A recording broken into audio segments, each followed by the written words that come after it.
Okay, dear students, we discussed in the previous classes some basic topics of HTML. Now we will have some more discussion regarding a nesting of HTML elements, right? We know that what do you mean by nesting? We know nesting of a if else, nesting of a for. Similarly, here nesting of HTML elements represent whatever the elements we considered like a paragraph or say divisions. That is nesting we are doing here. Then what is the procedure or say what is the rules we have to follow when we are going to nest the HTML elements? Often an HTML element will contain other HTML element, that is a HTML element which hides or say which comes under another HTML elements. We will call it as a nesting of HTML elements. In such a cases, the container element is said to be a parent of the content or a child element. See, outer side or say the parent is nothing but within the parent the child is existed. Similarly, outside is a parent, within that parent the child is resides, that is a HTML elements.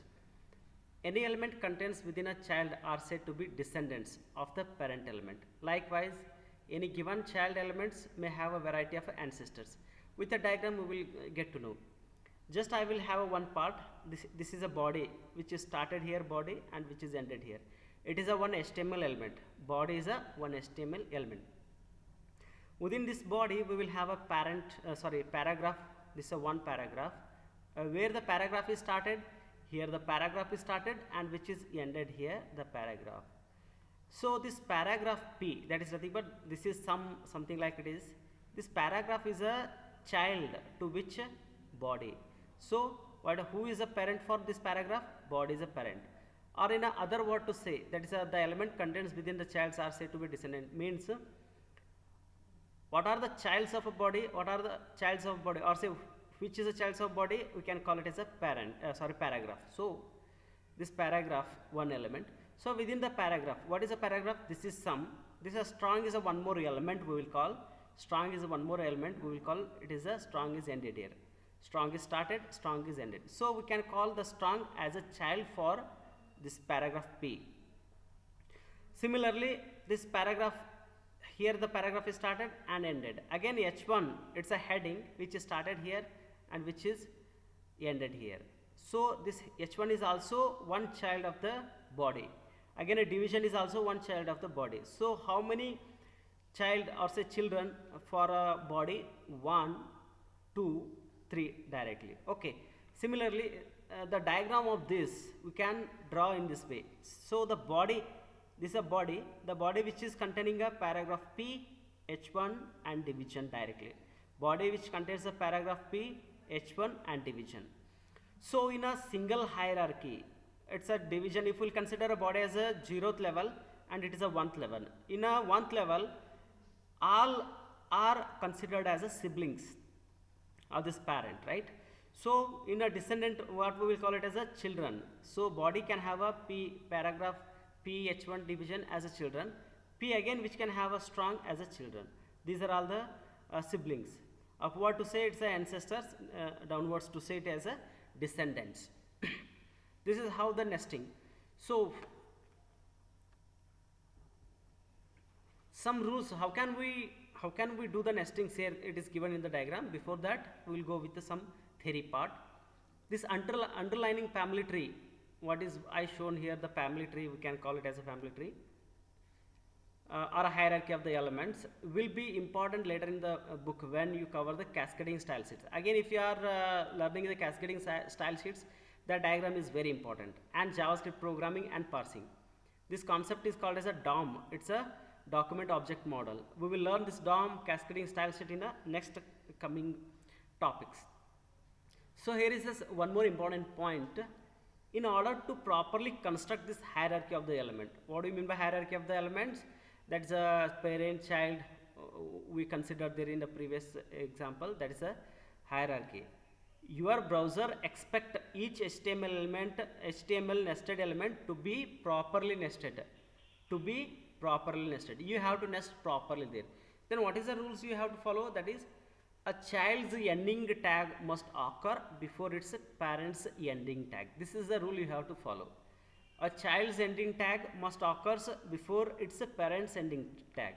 Just consider one example here. How many elements are there? One H1 element, one more is a strong element. What do you mean by strong? Making it as a bold to be appeared on the browser side. We will have a strong. Strong represent displaying the travels as a bold. H1 is a heading. H1 share your. It's a H1 is a one tag or a one element. Within that a strong is a one more element. So what is the rules? A child's ending tag must occur before its parent's ending tag. So it's a child ending tag occurred here before the parent's ending tag here. So first the child should end, later on the parent should end. That's the main concept here. So it's a correct nesting. Incorrect nesting represent the strong is started here. It's a parent should ended here before the child. It's a wrong procedure. So what is the rule here? First child should end, later on parents should end. That's a rule in the nesting. That's over. Next is a semantic markup. What do you mean by the meaning of the semantic? Semantic represent a meaning existed, or that's a instead of a syntax we call it as a semantic because we are concentrating on a meaning here. Semantic markup represent we are considering a meaning here. Instead of only the format we are considering meaning here.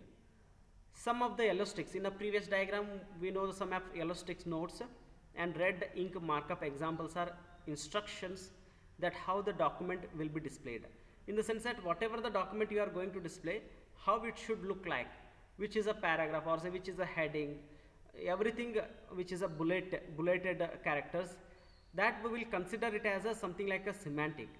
Over the past decade a strong and a broad consensus has grown around the belief that HTML document should only focus on the structure of the document. Information about how the content should look when it is displayed in the browser is best left to the CSS. So what is the work of the CSS? They explained here. The CSS is used to format how the structure should be looking like. The CSS is giving the property of a visibility to the content. As a consequences, beginning HTML authors are often counseled to create a semantic HTML document. That is, an HTML document should not describe how to visually present the content, but only describe its content structure, semantic or meaning. What happens after that, the authors what they are meaning here, not only the displaying, what exactly we are displaying, what is that, how to display, everything, there should be a meaning for the display. For that meaning we are considering a semantic markup. That's given here. Only describes its content structure, semantic or meaning. In the sense that in a semantic markup we are not only displaying, we are considering the meaning of that. Let me consider here. Title with explanation is an example, right? Only displaying the title will not give any meaning, or only displaying the explanation will not give any meaning. Title with explanation is the best example for the semantic markup. Here we are carrying the meaning here. Top title, below that explanation, in the sense that the explanation belongs to the title, or title which gives for the explanation, which is giving the meaning here, we consider it as a semantic. Some of the examples are there. Example of a non-semantic elements like a division, span. A division which divides some basic elements. There is no something like a meaning here. Non-semantic represent no meaning at all, right? Tells nothing about its content. We are not telling any content explanation here. So if you consider a form, semantic elements are again form, tables, articles, again a title with explanation. These are all the semantic elements.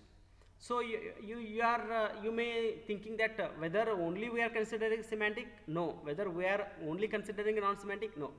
Whenever you are writing HTML, we are considering a non-semantic elements also, we are considering a semantic elements also for writing of the HTML pages. Structure is a vital way of communicating information in a paper and electronic documents, because the structure, what we will call a structural semantic, or the structure what we will call it as a meaning of that semantic. All of the tags that we will examine in this chapter are used to describe the basic structural information in the document, such as heading. Again, heading is a semantic only. Heading, lists, paragraphs, links, images, navigation, footer, and so on. These are all the example of the semantic. So eliminating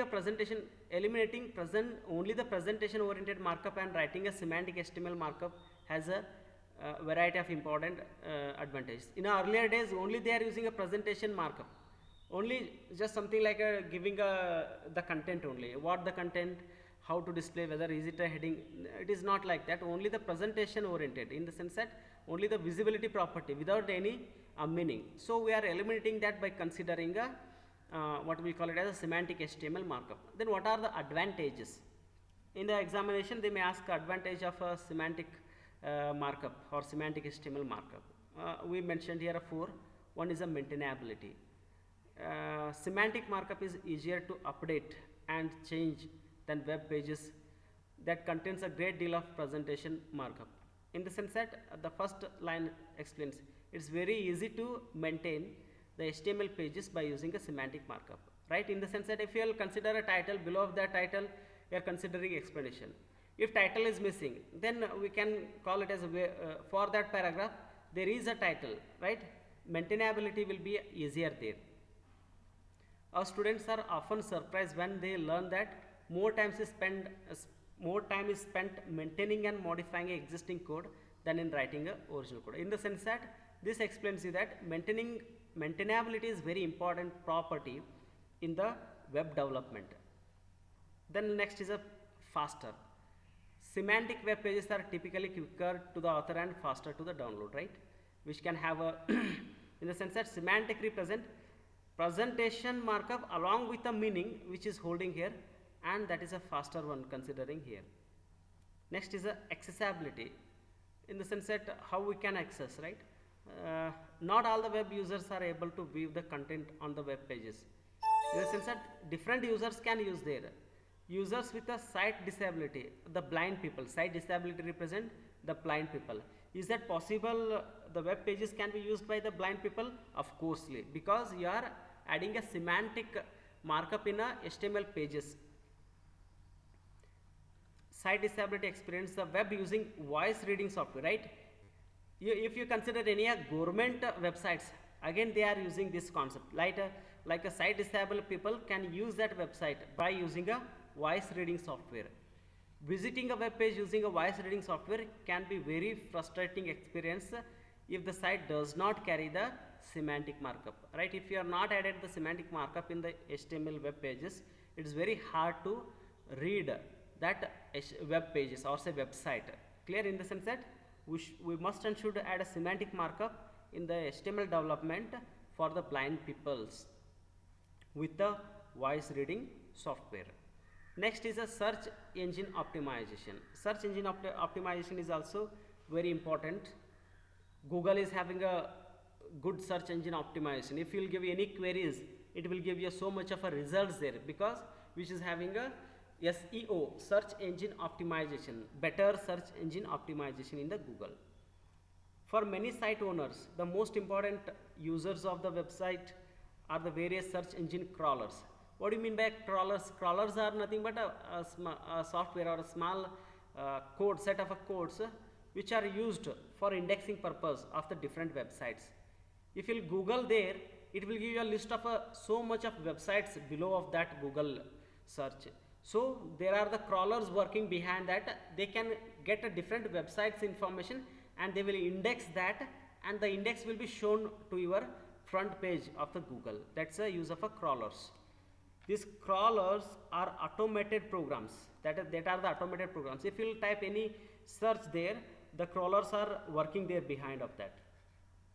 That trust the web scanning sites for their content, right? It will scan a different websites here, which is then used for the user search queries, right?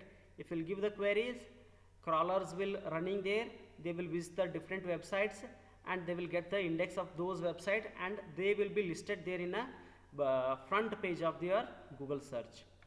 Semantic markup provides better instruction for these crawlers. It tells them what things are important content on the sites, in the sense that on that semantic markup is also helping for the search engine optimization. Everything is okay?